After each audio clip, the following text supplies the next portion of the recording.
कई सौ सालों तक यूरोप का सबसे गरीब कंट्री रहने के बाद अब आयरलैंड की किस्मत बदल गई है। इसकी इकोनॉमी दुनिया के अमीर तरीन कंट्रीज जैसे स्विट्जरलैंड, कतर और कुवैत से भी बेहतर हो गई है। लेकिन इसके बावजूद भी कुछ गलत हो रहा है, क्योंकि इस कंट्री की 70% पॉपुलेशन तो इसे छोड़कर जाना चाहती है, क्योंकि ये लोग इस मुल्क की इकोनॉमिक सिचुएशन से परेशान है। लेकिन ऐसा कैसे मुमकिन है कि दुनिया की अमीर तरीन कंट्रीज की पॉपुलेशन अपने ही मुल्क की इकोनॉमी से खुश नहीं? तो इसका मतलब ये हुआ कि आयरलैंड की इकोनॉमिक सक्सेस जिस तरह से नजर आती है ये असल में उस तरह से नहीं है।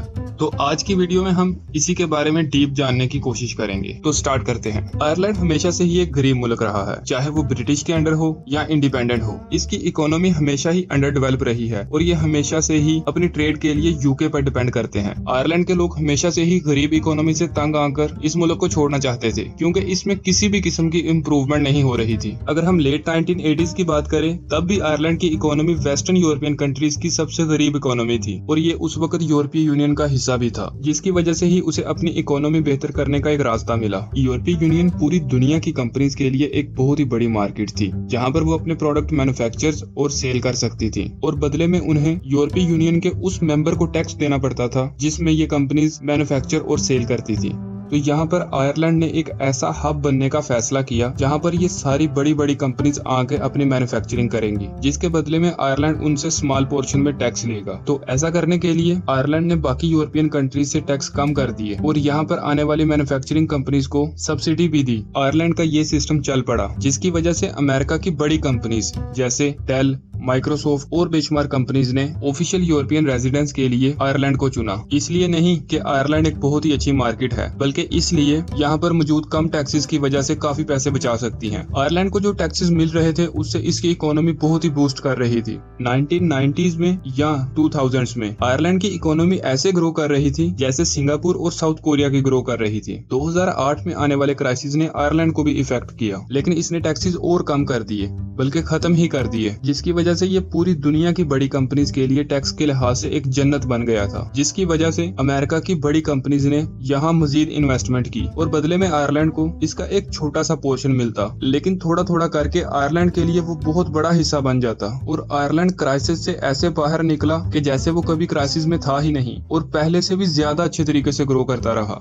अब हिस्ट्री में पहली बार आयरलैंड की पॉपुलेशन में भी इजाफा हो रहा था। एक तो ये कि इस कंट्री के अपने लोग इसे छोड़कर नहीं जा रहे थे, और दूसरा ये कि पूरी दुनिया से लोग इन बड़ी कंपनीज में काम करने के लिए आयरलैंड आ रहे थे। और आयरलैंड तो अपनी इस नई रेपुटेशन यानी यूरोपियन सिलिकॉन वैली को बहुत ही एंजॉय कर रहा था। Ireland is quickly developing into the Silicon Valley of Europe. क्योंकि आयरलैंड के लिए तो ये एक मिरेकल से कम नहीं था। तो अगर सब कुछ इतना ही अच्छा चल रहा है तो आयरलैंड के लोग इसे छोड़कर क्यों जाना चाहते हैं? अभी पिछले साल ही 18 से 24 साल की एज के दरमियान लोगों का सर्वे किया गया है। इस सर्वे में 10 में से 7 लोगों ने ये बताया है कि वो इस कंट्री को हमेशा के लिए छोड़कर जाना चाहते हैं, क्योंकि वो यहाँ पर क्वालिटी ऑफ लाइफ से बिल्कुल भी खुश नहीं है। जिसकी एक तो वजह ये है कि पिछले कुछ सालों से आयरलैंड एक सीरियस हाउसिंग क्राइसिस में गुजर रहा है, जिसकी वजह ये है कि आयरलैंड में घरों की बहुत ही कमी हो गई है, क्योंकि बिल्डर्स कह रहे हैं वो इतने डेंस एरिया में घर नहीं बना सकते, जिसकी वजह से एक आम आदमी घर अफोर्ड ही नहीं कर सकता। इसीलिए अपना घर एक आम आदमी की पहुंच से बहुत बाहर है। अब आप इस चीज से अंदाजा करें कि पिछले साल 50 लाख से ज्यादा आबादी वाले मुल्क में सिर्फ 850 घर ही रेंट के लिए मौजूद थे, जिसकी वजह से अगर किसी ने एक अपार्टमेंट भी रेंट पे लेना है उसे बहुत लंबी लाइन में लगना पड़ेगा, और उसके बावजूद भी हो सकता है उसे ना मिले। इसी की वजह से ही आयरलैंड में बहुत ज्यादा प्रोटेस्ट हो रहे हैं। लेकिन गवर्नमेंट के बेशुमार वादों के बाद भी हाउसेस क्राइसिस अभी भी जारी है। बेशुमार मसलों में से हाउस क्राइसिस सिर्फ एक मसला है, इसके और बहुत ज्यादा मसाइल हैं। आयरलैंड शुरू से ही एक बहुत बुरी तरह से मैनेज किया गया कंट्री है, क्योंकि यहाँ पर बिल्डिंग्स का बेसिक इंफ्रास्ट्रक्चर ही बहुत खराब हालत में है और पब्लिक सर्विस का तो कोई हाल ही नहीं है। कई सालों तक आयरलैंड अपने रोड बनाने में स्ट्रगल करता रहा है, और अगर इसके नेशनल हेल्थ केयर सेंटर की बात करें तो वो भी बहुत ही बदतरीन कंडीशन में है, क्योंकि वो बहुत ही ज्यादा ओवर क्राउडेड है, अंडर फंडेड है, और इसके डॉक्टर्स तो दूसरी इंग्लिश स्पीकिंग कंट्रीज में मूव कर रहे हैं।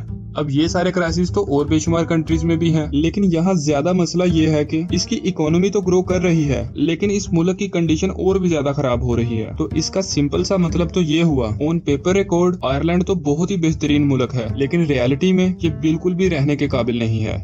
आयरलैंड का जीडीपी बेशुमार रिच कंट्रीज से भी बहुत ज्यादा है और अगर यहाँ पर एवरेज सैलरी की बात करें तो वो भी काफी ज्यादा है। लेकिन ये सिर्फ एक साइड है। अगर हम आयरलैंड के जीडीपी के लिहाज से यहाँ के लोगों की एवरेज सैलरी की बात करें तो वो बहुत ही ज्यादा कम है और ये सैलरी तो ऑस्ट्रिया या नेदरलैंड से भी कम है। हालांकि उनका जीडीपी आयरलैंड के जीडीपी से हाफ है। और यहाँ अगर हम हाउस होल्ड इनकम की बात करें तो वहाँ तो आयरलैंड का 17 नंबर है, यानी ये यूरोपीय यूनियन की एवरेज से भी कम है। तो ये बहुत बड़ा गैप है जो डेटा से हमें पता चलता है कि आयरलैंड इतना अमीर है और रियल में लोग कितने अमीर हैं। आयरलैंड की इकोनॉमी एक झूठ है क्योंकि आयरलैंड का इतना ज्यादा जीडीपी वहाँ पर मौजूद ग्लोबल कॉरपोरेशन की वजह से है जो अपना सारा प्रॉफिट आयरलैंड से ले जाती हैं और बदले में इन्हें बहुत कम हिस्सा मिलता है। तो इसका सिंपल सा मतलब ये हुआ कि आयरलैंड के अंदर दो आयरलैंड हैं, एक अमीर और दूसरा गरीब। अब अगर इन बड़ी टेक कंपनीज की बात करें तो इन टेक कंपनीज में आयरलैंड के तो बहुत ही कम लोग काम करते हैं। ज्यादातर लोग तो दूसरी कंट्रीज के होते हैं जिन्हें ये कंपनीज बहुत ज्यादा सैलरीज देती हैं और आयरलैंड के लोग तो वहाँ पर मौजूद लोकल जॉब्स ही करते हैं जिसकी वजह से वो बहुत कम पैसे कमाते हैं। अब होता ये है कि सारी दुनिया उस रिच आयरलैंड को ही देखती है जिसमें बड़ी बड़ी कंपनीज हैं और उन कंपनीज में लोग लाखों कमा रहे हैं, लेकिन रियलिटी में एक आम आयरिश की जिंदगी बहुत ही मुश्किल है। आयरलैंड दुनिया की उन कंट्रीज में से है जिन पर बहुत ही ज्यादा कर्जा है, लेकिन किसी भी कंट्री के कर्जे का डायरेक्ट तल्लक उसके जीडीपी से होता है। अब इतने ज्यादा जीडीपी की वजह से ये कर्जा कुछ भी नहीं लगता। लेकिन अगर आप इस जीडीपी को जरा साइड पे रखें तो आयरलैंड की कंडीशन बेशुमार गरीब कंट्रीज जैसी है, बल्कि इनसे भी बुरी है। अब आयरलैंड चाहता है कि इन टेक जॉइंट कंपनीज से टैक्स ले, लेकिन अगर आयरलैंड इनसे टैक्स लेगा तो ये कंपनीज यहाँ से कहीं और मूव कर जाएंगी, जिसकी वजह से आयरलैंड की रियलिटी सबके सामने आ जाएगी और उसके बाद जो होगा वो आयरलैंड के लिए कोई बहुत अच्छा नहीं होगा।